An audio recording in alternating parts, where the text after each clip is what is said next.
그럼 자식들을 다 키우시는데 자식들이 잘못하면은 어떻게 해요? 부모님이 매를 들죠. 회초리를 듭니다. 그래서 그 자식이 잘못했을 때 그 자식이 잘못했다는 것을 그 어렸을 때 분명히 가르쳐 주지 않으면은 그 아이가 계속 나쁜 짓을 합니다.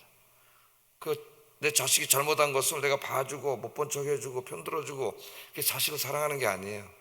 그렇게 되면 그 아이는 망가져요. 계속 그런 짓을 하게 돼요. 그래서 이제 부모님들은 어떻게 돼요?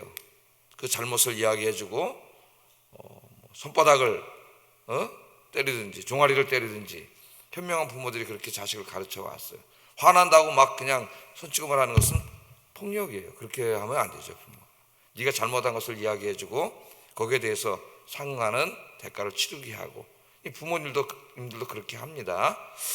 오늘 말씀이 이제 어떻게 보면 그런 주제하고 좀 비슷한 말씀이라고 할 수도 있겠어요. 하나님께서 그의 백성들, 그의 자녀들을 다루실 때도 우리 부모님이시잖아요. 아빠신데 우리가 잘못하면은 그것을 징계하실 때가 있다. 성경 그렇게 가르치고 있습니다. 자, 당시에 이제 고대 근동의 최강자로 바벨론이라고 하는 나라가 이제 등극을 하게 됩니다. 이 바벨론의 특별히 느부갓네살이라고 하는 이 왕이 이제 왕이 오른 다음에 서진 정책을 펴가지고 서쪽으로 하면 이제 이게 쭉쭉쭉쭉 이스라엘 쪽으로 오는 거죠. 서진 정책을 펴서 이제 그 주변에 있는 나라들을 침략하고 패권을 장악해 갈 때가 바로 이때예요. 오늘 본문에 이제 그 배경이 되겠는데, 이 바벨론의 느부갓네살왕은 서진 정책을 펴서 유다뿐만 아니라 그 주변에 있던 에돔, 모압, 암몬, 두로, 시돈을 다 치려는 공격하려는 계획을 세웠습니다. 그게 이제 오늘 본문에 나오고 있어요. 자, 이 굉장히 다급해졌죠. 이때 왕이 이제 시드기야인데 오늘 본문에 보면은 여호야김이라고 나와 있어요. 그죠? 유다의 왕 요시야의 아들 여호야김이 다스리기 시작할 때 그렇게 돼 있고, 갑자기 밑에 보면은 시드기야 왕 때 이야기가 나옵니다.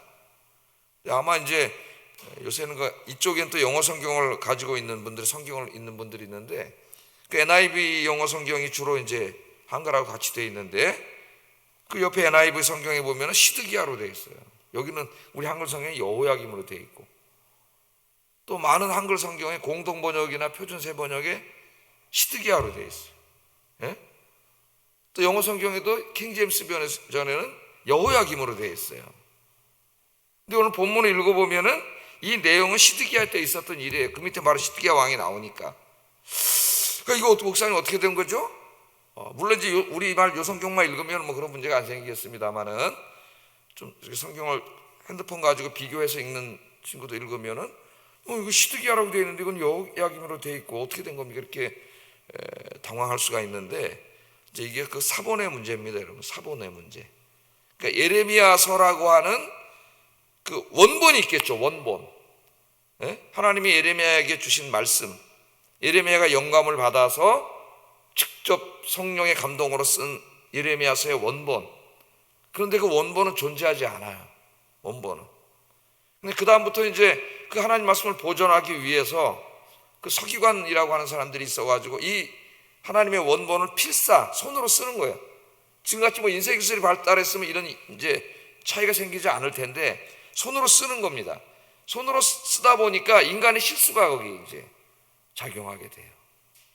인간의 실수가 작용하면서 이제 예레미야에 대한 사본들, 그 히브리어 사본들이 굉장히 많습니다. 뭐 저는 사본학을 공부한 사람은 아니기 때문에 내가 사본들 다 보지는 않았어요.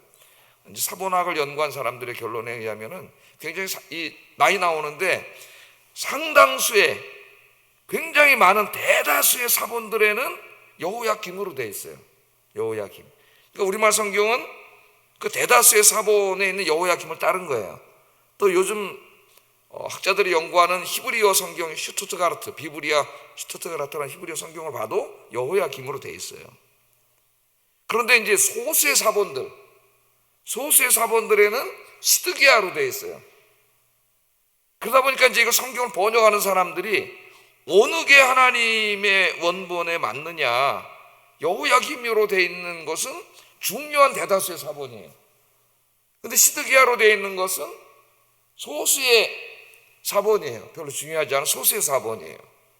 그런데 내용을 오늘 읽어보면 바로 그 다음 시드기야 왕이 나와. 시드기야 때 일이에요.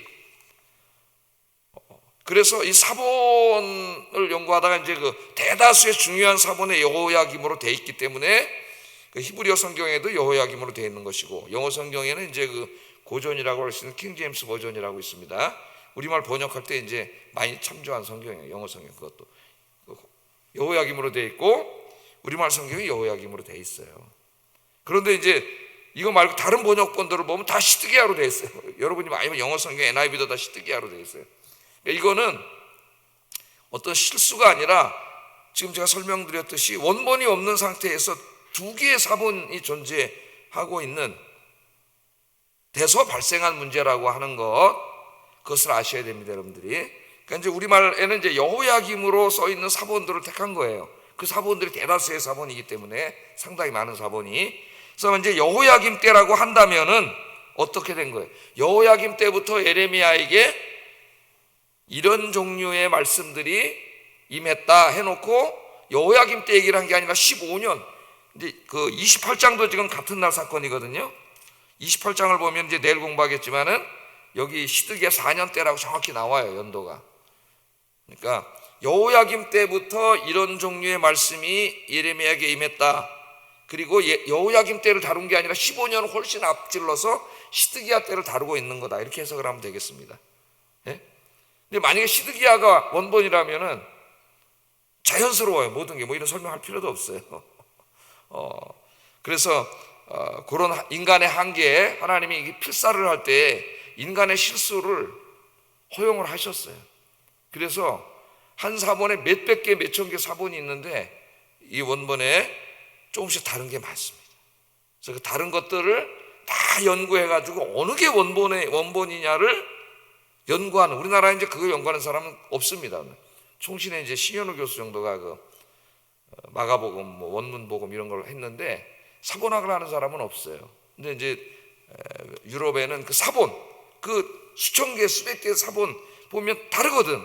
그걸 다 연구해가지고 원본, 어느 게 원본이냐 해서 연구하는 학문을 사본학이라고 하고, 그 이제 차이들, 어떤 사본에는 이렇게 돼 있고 어떤 사본에는 이렇게 돼 있고, 이제 인간들이 쓰다 보니까 조금 이문이 생긴 것들은 나눠주라 그래가지고 원어 성경을 보면 그 밑에 어파라투스라고 해서 다 써놨어요. 우리말 성경에는 안 써놨지만은 우리말 성경에는 가끔 써놨습니다. 어떤 사본에는 없음 이런 게 있죠. 조금 써놓은 게 있어요. 요한복음 같은데 우리말에도. 근데 이제 원어 성경에 보면 상당히 자세하게 써놔서 여기는 정관사가 있는데 어떤 사본에는 정관사가 없음, 이렇게 다 설명을 해놨어요.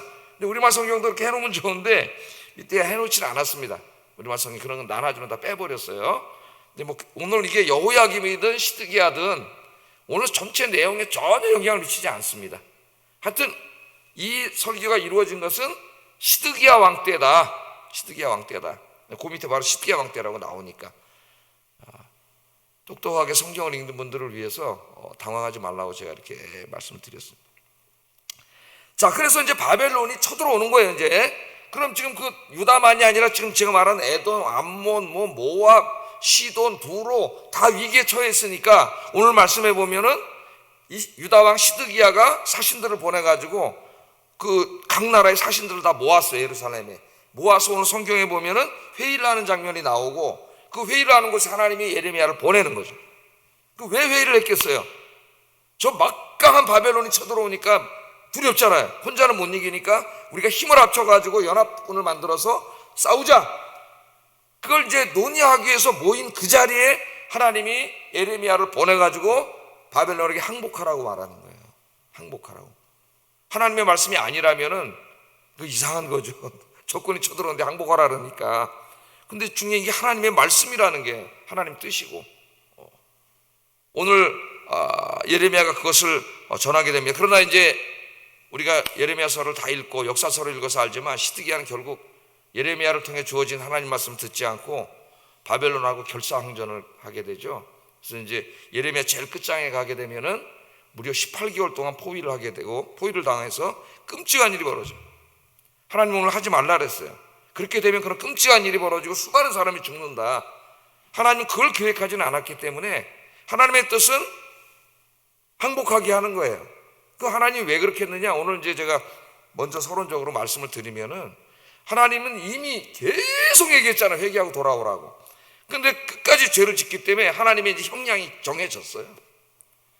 그들의 죄에 대한 하나님의 공의의 형량은 바벨론 70년 유배형입니다. 유배형. 하나님은 공의의 하나님이에요. 70년 유배형. 이제 그들은 70년 동안 그들의 죄값을 치러야 돼요. 그런데 하나님 그렇게 유배형으로 정해놔서 바벨론에게 항복하라고 하셨지만 항복하면 아무도 죽지 않습니다. 성전도 파괴되지 않아요. 그러나 모욕을 당하겠지. 그들에게 수치를 당하고 나라를 빼앗겼으니까 끌려가고. 그러다 그거는 그들이 치른 죄값이에요. 죄값을 치르게 하셔요, 하나님. 그런데 하나님 뭘 계획하셨냐면은 그 죄값을 다 치른 다음에 나라 끌려갔잖아. 바벨론. 우리가 알다시피 수많은 사람이 끌려갔습니다. 이제 끌려갑니다. 그때 그들이 가서 거기 가서 모욕을 당하고 수치를 당하면서 조롱을 당하고 막 그러죠. 시편에도 나오고 그런 말씀들이 나오는데 그때 그들이 이제 깨닫기를 원했던 거죠. 우리가 왜 이렇게 됐냐? 우리가 하나님의 선택함을 받아 하나님의 거룩한 백성인데 왜 이방인들에게 이렇게 지금 고통을 당하는가? 그런 생각을 하면서 자기를 돌아보면서 우리가 하나님을 떠났기 때문이다. 하나님을 떠났기 때문이다. 회개하고 하나님께로 다시 돌아오기를 하나님이 원하시는 거예요. 그래서 그 징계를 주시는 거예요. 징계를 통해서 깨닫게 하기를 원하시는 거예요. 그러면 오늘 말씀에 뭐라 그래요? 하나님이 다 그 사람들 다시 예루살렘으로 돌아가게 해서 하나님 그 땅에서 다시 복을 받고 살게 하시겠다. 이게 하나님의 계획입니다. 그러니까 그들의 지은 죄에 대해서 나라를 빼앗기고 좀 모욕을 당하고 수치를 당하지만은 그냥 비교적 가벼운 형량이에요.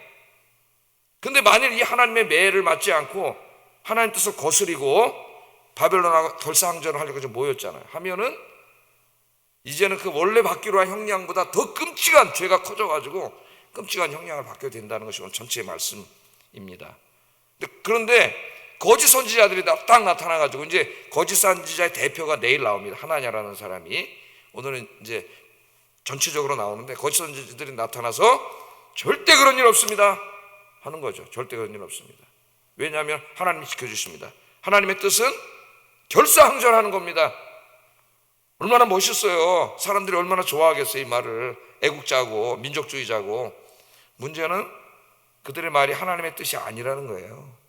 우리 중요한 게 하나님의 뜻이 뭔가를 찾아야 돼. 우리를 시원하게 해주는 말이 아니에요. 민족주의 얼마나 시원하게 해줘.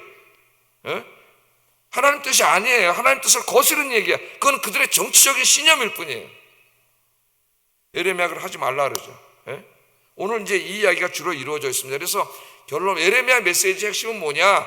하나님의 징계는 받아야 돼. 왜? 죄값을 치러야 돼요. 그게 바벨론 70년 유배형이에요. 형이.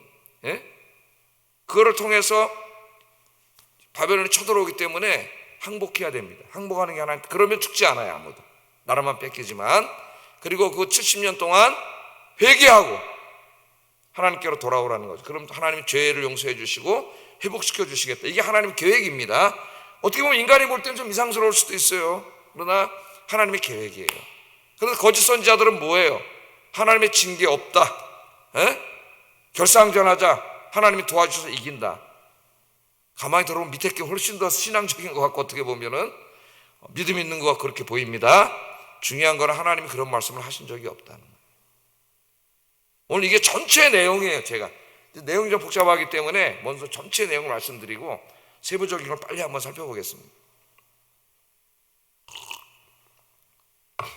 자, 유다의 마지막 왕 때 이제 시드기야 때의 일이다.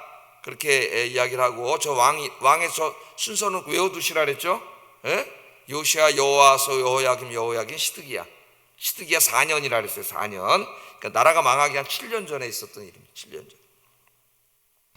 자, 어느 날 예레미야에게 또 이상스러운 걸 시켜요. 우리 선지서를 읽다 보면 예레미야의 자신의 어떤 몸이나 삶을 통해서 하나님 메시지를 전하게 할 때가 있어요. 그래서 에스겔서에서는 보면 에스겔의 사랑하는 아내를 데려가십니다. 그 슬픔을 통해서 메시지를 전하게 하실 때도 있었죠. 예레미야도 벌써 몇 번 이상한 행동을 하게 했죠. 근데 오늘은 하나님 어떤 식의 멍에를 만들어 가지고 몽에다 줄을 달고, 몽에는 누가 매는 거예요? 소가 매는 건데, 네 목에다 걸고 왕, 지금 저 왕궁에 가면은 시드기야하고 주변의 왕들이, 사신들이 모여서 회의하고 있는데 거기 가서 내 메시지를 전하라 그래요. 우리 2절 보면 여호와께서 이와 같이 내게 말씀하시되 너는 줄과 멍에를 만들어 내 목에 걸고 그랬죠. 그게 얼마나 우스꽝스럽겠어요. 이게 소가 2마리 이렇게 해가지고 목에다 이렇게 나무로 만들어서 메고 이제 같이 이렇게 가야 되는데, 사람이 거기다 혼자 메고 그럼 한쪽은 남아있겠죠. 멍에는 2개 끼워야 되니까. 그 아마 손으로 들고 이러고 갔을 거예요. 왕궁에. 그러니까 그날 그 중요한 국가의 회의가 이루어지는데, 그 사신들도 초대가 되어 있고 이스라엘의 뭐 전략가들도 있고, 보면 거기 하나냐 같은 거짓 선지자 우두머리도 와 있습니다만 예레미야는 초대받지 못한 것 같아요. 정말 중요한 하나님의 뜻을 알려줄 사람이 예레미야인데, 예레미야 간 거예요. 하나님 가라니까. 우리 거기 갔습니다. 하나님이 하나님 말씀을 전하라 그랬어요. 3절 4절에 보면 유다의 왕 시드기야를 보라. 예루살렘에 온 사신들의 손에도 그것을 주어 에돔의 왕, 모압의 왕과 암몬 자손의 왕과 두로야 왕과 시돈의 왕에게 보내며 그들에게 명령하여 그들의 주에게 말하게 하기를, 만군의 여호와 이스라엘 하나님께서 이와 같이 말씀하시되 너희는 너희의 주에게 이같이 전하라. 그러니까 시드기야에게만 전한 게 아니라 거기 연합군을 형성해서 하나님 뜻을 거스르려고 하는 그 나라의 사신들에게도 다 지금 하나님 말씀을 전하는 겁니다. 자, 거기 가서 전하라 그랬습니다. 그래서 이제 그 우스꽝스러운 모습을 하고 예레미야가 간 거예요. 그러니까 예레미야 개인으로 봐서는 참 힘든 일입니다. 가다 막 제지를 당했을 수도 있고 이상한 모습을 하고 지금 들어가고 있기 때문에, 근데 하나님이 하라고 하니까 하는 거죠, 사역자는. 자, 5절 7절 가서 전합니다. 나는 내 큰 능력과 나의 쳐든 팔로 땅과 지상에 있는 사람과 짐승들을 만들고 내가 보기 옳은 사람에게 그것을 주었노라. 이게 이방 사신들도 있는데, 여기 가서 하나님은 온 천하를 창조하신 창조주 하나님이고 이 땅의 모든 것의 주인은 하나님이라는 걸 얘기하는 거예요. 다 하나님 만들었는데 그 다음에 뭐라 그러세요? 모든 나라가 그와 그의 아들과 손자를 그 땅에 기한 이르기까지 섬기리라. 그게 누구예요? 바벨론의 왕 느부갓네살을 섬기게 될 거다. 이 말을 전합니다. 또한 많은 나라들이, 큰 왕들이 그 자신을 섬기리라. 이 하나님의 뜻이다. 그러니까 지금 헛수고하는 거다. 연합군에서 저항할 생각하지 말고 항복하라. 항복 안 하면 너희들도 다 죽는다. 끔찍하게 죽는다. 이거 선포한 거죠, 하나님의 말씀을. 자, 이 그들이 지은 죄에 대한, 아까 제가 서론에 말씀드렸지만 하나님의 형벌은 이미 결정됐어요. 판사가 판결을 내린 거예요. 바벨론 유배형 70년 변화되지 않습니다. 이제 그 죄값을 치를 수밖에 없어요. 하나님 결정을 하셨기 때문에. 자, 그러나 하나님 영원히 바벨론에게 나라를 빼앗기고 고통을 당하는 게 아니고, 하나님이 정한 시기까지, 하나님 시기를 정해 놓으셨습니다. 형량을 정한 거예요. 70년 시기까지로 하나님 정하셨어요. 자, 예레미야는 바벨론과 결사항전을 하려고 하는 시드기야와 사신들에게 강력하게 경고합니다. 8절 한번 읽어보겠습니다. 8절 시작.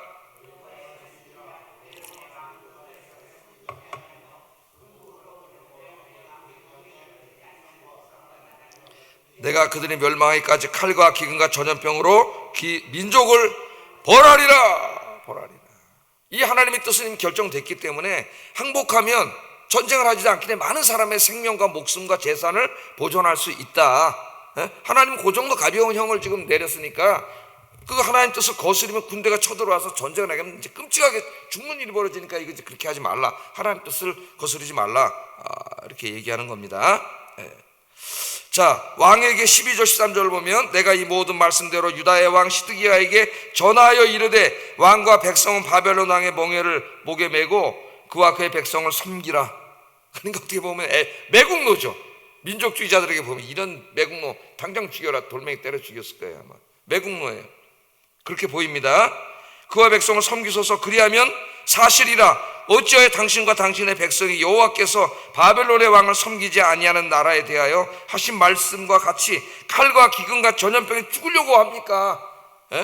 이게 하나님 말씀 순종하지 않으면 이제 바벨론군이 들어와서 끔찍한 이제 살육이 벌어지고 이 불쌍한 백성들이 다 죽는데 왜 이 길을 가느냐? 막는 거죠. 사람들이 겉으로 볼 때는 저 거짓 선지자들 애국자 같이 보이지만 실제로 애국자는 누구예요? 이 백성을 생각하는 이 예레미야가 애국자인 거죠. 사람들은 큰 소리만 들어요, 보통. 자, 하나님의 뜻은 분명합니다. 지금 결정이 됐어요. 70년형을 통해서 그들을 회개하게, 깨닫게 하기 원한 거예요. 깨닫게 하기 원한. 이제 나중에 우리가 알지만은 그 바벨론으로 끌려간 사람들 중에서 깨닫는 사람들 있죠. 우리가 왜 이렇게 고난을 받고 수치와 모욕을 당하는가? 우리가 하나님을 떠났기 때문이다. 그들이 깨닫게 되고 나중에 이제 70년 유배형이 끝난 다음에 그들이 어떻게 돼요? 스룹바벨 지도하에 다시 예루살렘으로 돌아와서 성전을 짓는 일이 에스라 1장부터 5장까지 나옵니다. 5장까지. 이게 이제 그 중요한 포인트예요. 여러분 이따 결론을 내리겠지만은. 자, 그런데 이제 하나님의 뜻을 거스르는 자들이 있다 그랬습니다. 시드기야가 어떻게 했느냐? 시드기야는 예레미야의 말보다 거짓 선지자들의 말을 더 신뢰했습니다. 거짓 선지자들은 뭐라 그래요? 바벨론의 멍에를 하나님 꺾을 것이라 그래요. 예? 하나님 우리 도와주신다, 이긴다. 굉장히 인기 있는 발언입니다. 결상전하면 우리가 반드시 이깁니다. 하나님이 도와주십니다. 근데 문제는 뭐예요? 하나님이 그들을 보내지 않았고 하나님 그런 말씀을 하신 적이 없다는 거예요. 그러니까 우리는 무슨 민족주의니 애국주의니 뭐 이런 정치적인 신념에 매몰되면 안 되고 하나님이 뭐라고 말씀하셨느냐 하는 이게 우리에게 제일 중요한 거예요. 하나님 뭐라고 말씀하셨느냐. 예레미야가 이렇게 말하죠. 14절 15절에 그러므로 당신들은 바벨론의 왕을 섬기게 되지 아니하리라 하는 선지자의 말을 듣지 마소서. 그들은 거짓을 예언합니다. 이는 여호와의 말씀이니라. 내가 그들을 보내지 아니하였거늘 그들이 내 이름으로 거짓을 예언하니 내가 너희를 몰아내리니 너희와 너희에게 예언하는 선지자들이 멸망하리라. 이제 내일 하나냐가 나오는데 죽습니다. 이제 가서 하나님의 뜻을 거짓으로 전하다가 입으로는 하나님이 했다고 하는데 하나님은 그런 말씀을 한 적이 없어요. 하나님께 말씀을 받은 적도 없어요. 하나님을 팔아먹어서 자기의 정치적인 신념, 이념을 막 하나님의 말이라고 강조한, 오늘 그런 사람들이 굉장히 많아요. 목사들, 신학자들. 하나님 그런 말씀 한 적이 없는데 하나님의 말씀이라고 막 거짓말을 해대는 거죠. 자, 이렇게 예레미야가 거짓 선지자 말을 듣지 말라 그랬더니 거짓 선지자들도 지지 않았습니다. 거짓 선지자들은 심지어는 바벨론이 1차, 2차 침략 때 약탈해간 성전 기구들, 그 다니엘 끌려갈 때 가져갔잖아요. 많이. 다니엘서 읽어보면 성전 기물들을. 그것까지도 이번에 우리가 전쟁하면 이겨가지고 도로 다 찾아올 거라는 이런 말도 안 되는 거짓말을 막 해대는 거예요. 사람들 막 와 했겠죠. 사람들이 들으면 막 열광했겠죠. 듣고. 예레미야가 그 거짓에 대해서 반박하는 것이 16절 22절 여러분 읽어보시면은 그런 일은 있지 않고 여기 아직 뺏기지 않은 남아있는 성전에 있는 기물도 다 뺏길 거라. 그것을 예언합니다. 그러나 하나님께서 나중에 회개할 때에 그 모든 것들을 다시 예루살렘 성전으로 옮겨 놓으실 것이라고 얘기해요. 그런 일이 벌어지지 않아요. 그죠? 성경을 많이 읽는 분들은 이미 다 알고 있습니다. 자, 결국 시드기야와 유대의 지도자들은 하나님의 말씀을 듣지 않고 거짓 선지자들의 말씀을 듣고 결상전하다가 나중에 다 정말 처참한 죽음을 당하게 됩니다. 자, 여기서 이제 우리에겐 적용하는 게 중요한 거죠. 성경의 지식도 알아야 되지만은 적용. 하나님께서 우리를 사랑하시기 때문에 징계하실 때가 있어요. 징계. 물론 우리 인생에 당하는 고통과 고난이 다 우리의 죄에 대한 징계는 아닙니다. 우리 욥을 봐도 하나님의 어떤 더 크신 선하신 목적과 뜻을 이루기 위해 우리 모두에게 하나님이 잠깐씩 연단하실 때가 있어요. 그럴 때 이제 우리가 힘든 일도 생기고 실패할 수도 있고 병이 생길 수도 있고 그럴 수도 있어요. 그런 경우도 성경에 많이 나옵니다. 그러나 상당수 또 많은 경우는 죄를 깨닫게 하시려고 하나님 징계하실 때도 있다는 거예요. 반드시 그런 게 아니라 그럴 때도 있다는 거예요. 하나님 우리를 징계하실 때 어떻게 되느냐? 이게 중요한 거죠. 우리는 징계는 하나님의 사랑의 회초리입니다. 아까 제가 서론에 말했듯이 내 자식이 잘못되면은 회초리를 들어야죠. 애를 고쳐놔야 되니까. 징계의 목적은 징계 자체에 있는 것이 아니고 죄를 깨닫게 하여 하나님 앞에서 바른 삶을 살게 하는 데 있습니다. 부모님의 징계도 마찬가지죠. 내가 화난다고 막 노통 때리고 이런 그건 부모가 아니에요. 아이의 잘못을 분명히 이야기하고 거기에 대해서 손바닥을 밑에 때린다든지 깨닫게 해서 아이를 고쳐놔야 돼요. 그냥 방관해둬도 부모가 아니에요. 그 아이는 계속 그런 아이로 자라서 나중에 범죄자가 될 수도 있어요. 아이들을 잘 키워놔야 돼요. 자, 하나님은 성경에서 말하기를 사랑하는 자식을 징계한다 그랬어요. 사랑하는 자식이 잘못된 길로 가면은 하나님이 징계한다 그랬습니다. 징계가 없는 자는 친자식이 아니고 사생아라고 말씀하셨어요. 히브리서 12장 6절 8절 한번 읽어보겠습니다. 시작.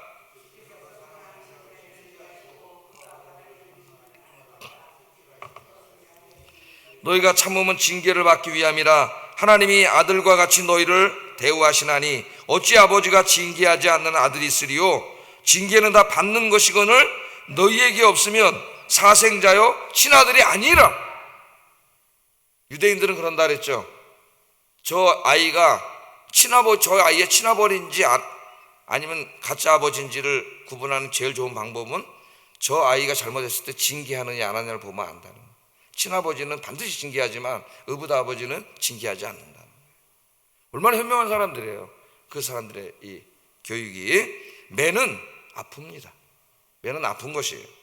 아프지 않으면 매가 아니죠. 하나님께서 사랑의 매를 드실 때 우리가 어떻게 해야 되느냐?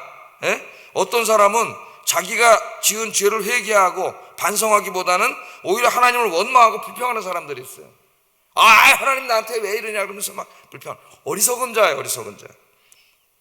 그런 사람들은 지금 시드기야와 유다 백성들 같은 사람들입니다. 깨닫지 못하는 자들이에요.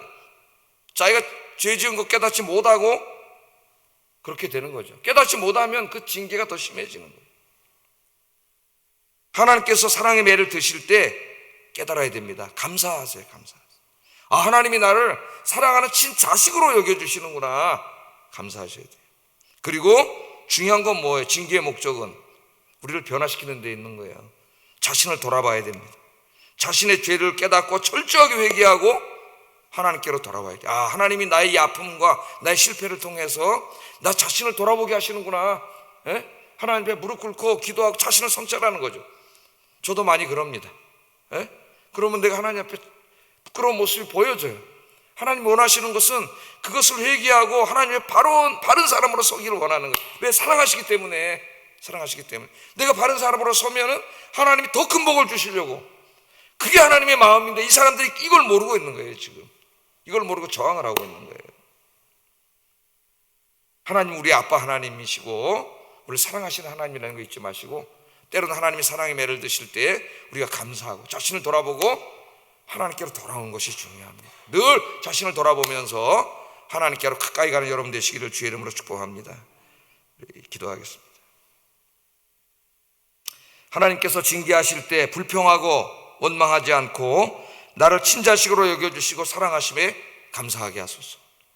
두 번째, 하나님께서 징계하실 때 나 자신의 삶을 돌아보고 회개하게 하시고 하나님께로 돌아가 하나님이 기뻐하시는 삶을 살게 하소서.